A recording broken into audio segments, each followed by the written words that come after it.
NCBM 0324, Section 1.1, Order of Operations, Part 1.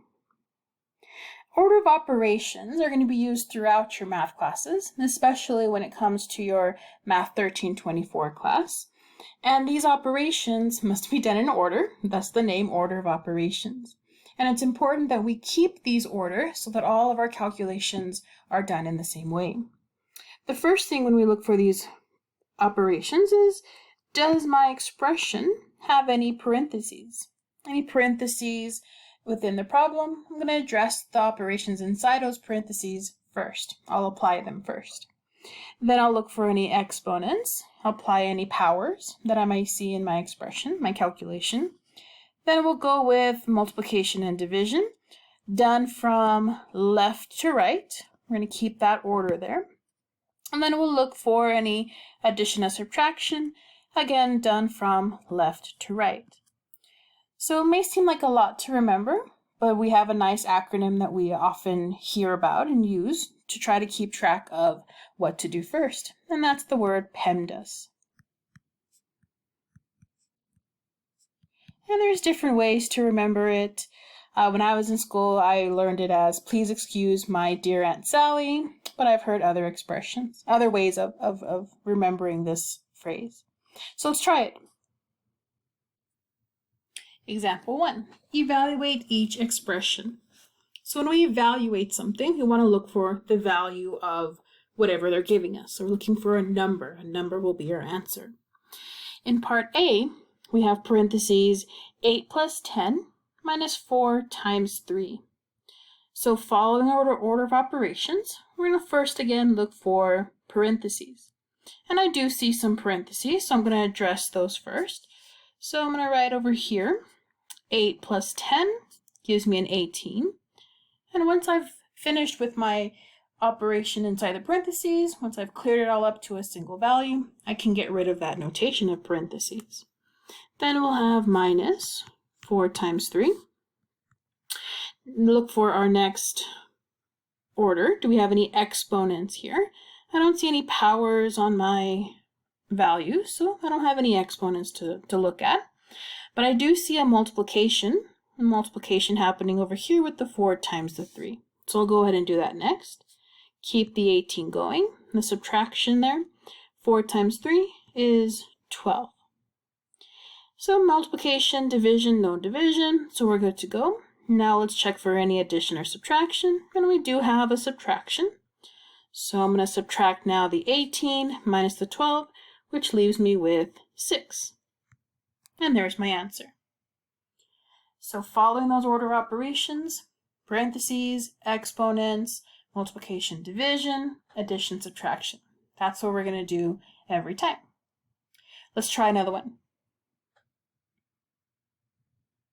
Part B, we have 10 divided by 5 times 6 minus 7 plus 10.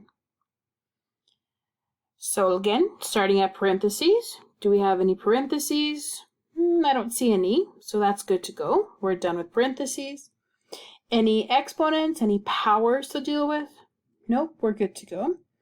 But I do see quite a few multiplications and division, right? There's a 1 multiplication here, and there's a division here.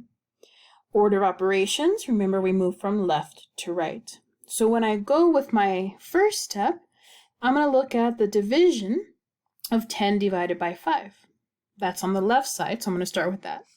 And 10 divided by 5 is 2. That's going to still be multiplied by the 6, because that comes next in our expression, minus 7 plus 10. So I'm still on this multiplication division. I need to simplify now the multiplication part. We're again going from left to right. 2 times 6 is 12. The minus 7 plus 10 is tagging along. And it looks like we're done with multiplication and division. And we'll go to addition and subtraction now. And I do see both addition and a subtraction. And I'm still going to follow it from left to right. So we'll do the subtraction first. 12 minus 7, well, that's 5. Plus 10, it's getting dragged along. until the last step where we can actually apply it now. 5 plus 10 gives me 15. Let's do one more. Let's jump to example D.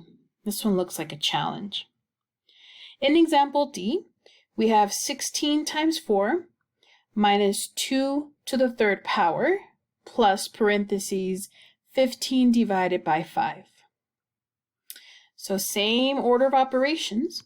In fact, if we want to write it down, PEMDAS, just to remind ourselves. Right, parentheses comes first. So looking here, I do have parentheses. I'm going to apply that first. Just keep everything else the same for now.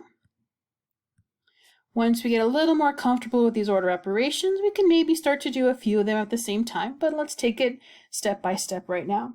So again, parentheses, here we have 15 divided by 5. Well, that's 3. So I rated my expressions looking a little bit cleaner. We got rid of the parentheses. Then next one we have is exponents. So any powers. Oh, and I do see a power here. I have 2 raised to the third power. So that means everything else will kind of copy it down. 2 to the third, that's like saying 2 times 2 times 2, which gives me 8. So now I have a minus 8 plus that 3.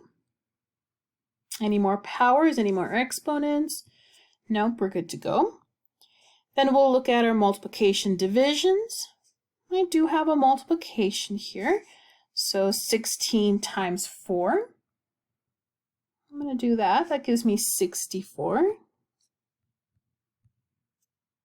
Drag along the minus 8 from our exponent and the 3 from our parentheses. And then no more multiplication division, addition, subtraction. We go from left to right. So again, subtraction in this case comes first. 64 minus 8, well, that's 56. Plus the 3, and we get our final answer of 59. So order of operations, so very important, and you're going to see all kinds of combinations of these operations, and every situation, slightly different depending on where your symbols lie, if there's any parentheses, any exponents. We'll try some more complicated ones in the next video.